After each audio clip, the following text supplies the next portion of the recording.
Le pont qui a été établi entre l'AES et la CEDEAO, doit-on parler d'une avancée dans les positions du président Bola Ahmed Tinubu?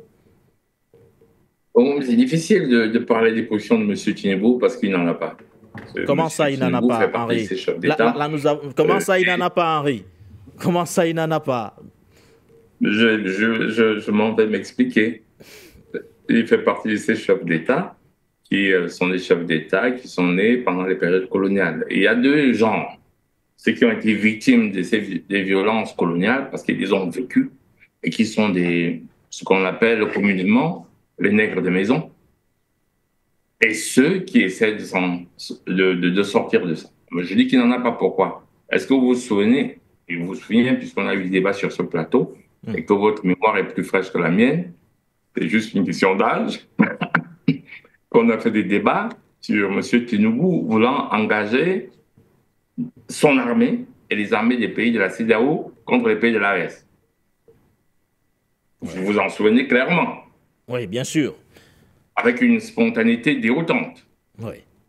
On n'a même pas eu l'impression qu'il a réfléchi. Mais aucune position n'est aussi figée, Henri. Aucune position n'est figée. Oui, c'est saccadé, s'il vous plaît. Pardon? Oui, là, je vous perçois de façon saccadée. Je n'ai pas entendu toute la phrase. Alors, je disais qu'aucune position n'est figée, Henri. Vous parlez aucune position n'est figée. La preuve, la plupart des dirigeants qui se sont engagés dans ce funeste projet ont fait profil bas par la suite. Volte-face, certains ont réussi à faire un mea culpa à leur façon. Peut-être pas en présentant publiquement leurs excuses aux dirigeants de l'AES, mais de par des sorties, on se souvient que le président Patrice Talon avait par exemple signifié qu'il y a un temps pour faire la paix, du moins un temps pour faire la guerre, un temps pour faire la paix. Aucune position n'est figée, Henri. Oui, vous savez ce que je pense du président Talon. C'est le même genre, mais en plus jeune que M. Tinubu.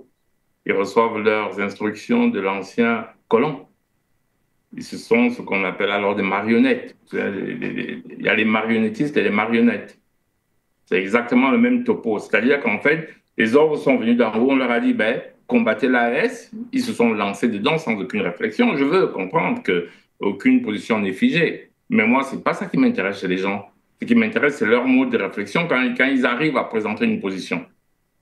Mais si je vous demande de justifier leur posture, j'ai du mal. J'ai du mal avec un cerveau normal, normalement constitué, de justifier leur posture bat-en-guerre. Alors, je ne peux pas dire que c'est une position figée ou évolutive, puisqu'ils reçoivent des ordres dont ils ne réfléchissent pas. C'est un peu comme Poutine disait, je ne vais pas discuter avec l'Ukraine, je discute avec les États-Unis. Il reçoit les ordres. C'est la même chose. Alors, après, comme cette attitude va-t-en-guerre n'a pas marché, il prend la nouvelle attitude impérialiste qui est louvoyer. Il louvoie. Il prend une posture en fonction des événements. C'est tout. Moi, j'appelle ça... moi, personnellement, si j'étais chef d'État, je ne lui ferais pas confiance. Aussi simplement que ça. Je n'ai pas dit que ces déclarations sont mauvaises. Pour moi, quand j'analyse ça en géopoliticien, ce n'est pas un chef d'État, ce n'est pas un partenaire de confiance. Demain, il peut vous dire exactement le contraire de ce qu'il vous a dit hier. Voilà. Donc, il est dans cette posture aujourd'hui, il regarde quels sont ses intérêts, il regarde qu'il y a des intérêts vis-à-vis de ces pays qui se sont finalement stabilisés et il essaie de reconstruire ça. Je vous l'accorde. J'accorde que ces positions ne soient pas figées, mais je dis que ce ne sont pas des positions. À partir du moment où quelqu'un d'autre réfléchit pour toi, mais je ne vais pas réfléchir par rapport à M. Tinubu. Si vous voulez savoir ce que M. Tinubu pense, vous demandez à Macron. Vous demandez aux impérialistes. Et vous aurez exactement, non pas ce qu'il pense, mais les actes qu'il va poser. Parce qu'il n'est pas en posture de penser. Vous comprenez, en très peu de temps, nous avons discuté sur des pensées contradictoires du même personnage. On tourne en rond. Moi, je fais l'analyse géopolitique. Si j'étais à conseiller, si je conseillais un chef d'État de l'AES, je lui dirais partenaire, pas de confiance. C'est ce que je lui dirais. Voilà. Et je peux comparer, par exemple, il était un peu comme Goodluck Jonathan. Voilà, c'est exactement le même profil psychologique. Alors Henri, que proposez-vous? Oui.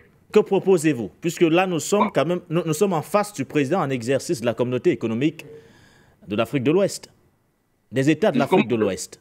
Comme je vous ai dit, si vous êtes chef d'État et que vous me demandez de vous conseiller, je dis partenaire pas fiable. Oui. Et dans les relations internationales, on sait ce que ça veut dire partenaire pas fiable. Eh bien, puisque nous sommes... En fait, quand vous êtes avec un partenaire qui n'est pas fiable, vous faites ce qu'il y a à faire là, mais vous ne vous dites pas c'est un partenaire de confiance et je dors. Oui, mais puisque nous sommes dans une même sous-région et condamnés à coopérer.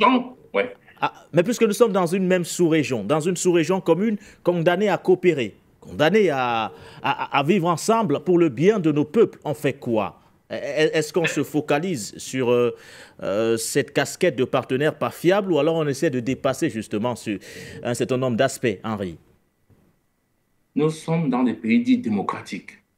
J'ai fait une analyse. À la prochaine séance présidentielle, les Nigériens peuvent estimer que ce n'est pas un partenaire fiable parce que c'est le peuple qui est souverain, ce n'est pas M. Tinubu. Les Nigériens m'écoutent.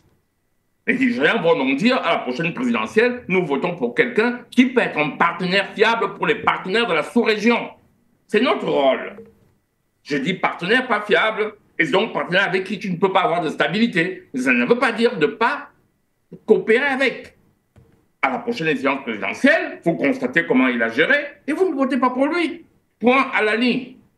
Ce n'est pas la même chose pour... c'est un peu comme il y a eu Goodluck Jonathan. En revanche, quand vous aviez quelqu'un comme Buhari, qui était l'ancien président du Nigeria, était un partenaire fiable.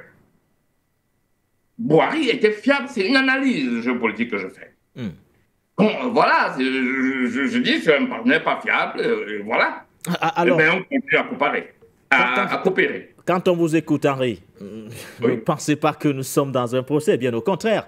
Henri, quand on vous écoute, on a l'impression qu'on ne devrait pas établir ces ponts de coopération aujourd'hui entre les deux organisations, quand on vous écoute, puisqu'en face, nous avons un partenaire qui n'est pas fiable. Il faut les établir parce que les États restent les États. Vous me demandez ma posture sur un chef d'État et non sur l'État. Mais je vous demande justement votre position, pas forcément sur la personne de Bola Ahmed Tinubu, puisqu'il, au-delà de sa personne, c'est avant tout le président en exercice de la CEDEAO, Henri. Et quand il prend la parole, puisque voici ce qu'il dit face à son homologue, Henri. Il dit « Je me sens bien qu'il soit ici en premier lieu. Je suis en effet satisfait des efforts qu'il a déployés pour avoir un pont entre les pays de l'AES et de la CEDEAO. Ce n'est pas une mauvaise idée pour nous en raison de la situation sécuritaire dans la région du Sahel et des opportunités économiques que nous devons, engager pour assurer la sécurité des vies et la prospérité de nos citoyens », déclare le président Bola Ahmed Tinubu. Là, il dépasse clairement sa personne, Henri. C'est ce qu'il déclare. Nous sommes en politique, nous sommes des politiciens. Les jeunes politiciens ne regardent pas les déclarations. Ils regardent qui vous êtes, quel est votre profil psychologique. C'est ça qu'on appelle un conseiller américain. On va vous dire tel est fiable, tel n'est pas fiable. Maintenant, ce qui est sûr, c'est que les États africains sont appelés à avoir des relations. Et nous sommes appelés à avoir des relations dans le monde. Le seul problème, c'est que dans les relations mondiales, il y a des positions stratégiques, des positions de dépendance. Et quand vous êtes en trop grande dépendance d'un autre État, soit alors c'est un partenaire de confiance, vous continuez, soit alors il n'est pas fiable, du jour au lendemain, il vous lâche. C'est exactement ce qui se passe aujourd'hui entre l'Europe et les États-Unis. Exactement. Donald Trump arrive, vous voyez comment ils se disent, mais attends, nos relations avec l'OTAN, on doit quand même repenser notre défense. C'est ce qu'ont conseillé, les conseillers leur disent. Vous voyez qu'il n'est pas fiable. Donc, repensez votre dépense. Et qu'est-ce qui est en train de se passer en Europe? Ils essaient de relocaliser toutes les industries. Parce qu'ils savent qu'ils ont affaire à des partenaires qui peuvent changer. Ils essaient de relocaliser leur armée. Ce sont les réalités géopolitiques. Vous ne pouvez pas faire sans ça. Vous ne pouvez pas vous comporter comme si le monde est une permanence. Le monde est en mouvement perpétuel. Et quand vous êtes un chef d'État, vous essayez d'avoir des relations et de réduire la dépendance aux autres. Et plus le partenaire est fiable, plus vous pouvez vous exposer. Et l'exposition est toujours économique. Et si elle n'est pas économique, elle devient militaire. C'est ça qu'on appelle les sanctions économiques.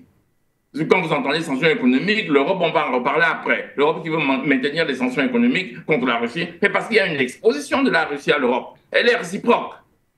Alors, quand vous faites une analyse, vous vous dites quelle posture avoir, qui est en face de moi, comment je fais. Ce qui est sûr, c'est qu'entre États, il doit toujours avoir des relations. Il doit toujours pouvoir les développer. Maintenant, ce sont les hommes qui changent ces choses-là. C'est ça que j'essaie de vouloir expliquer. Je ne dis pas qu'il ne faut pas développer les relations, mais il faut absolument développer les relations entre tous les pays africains.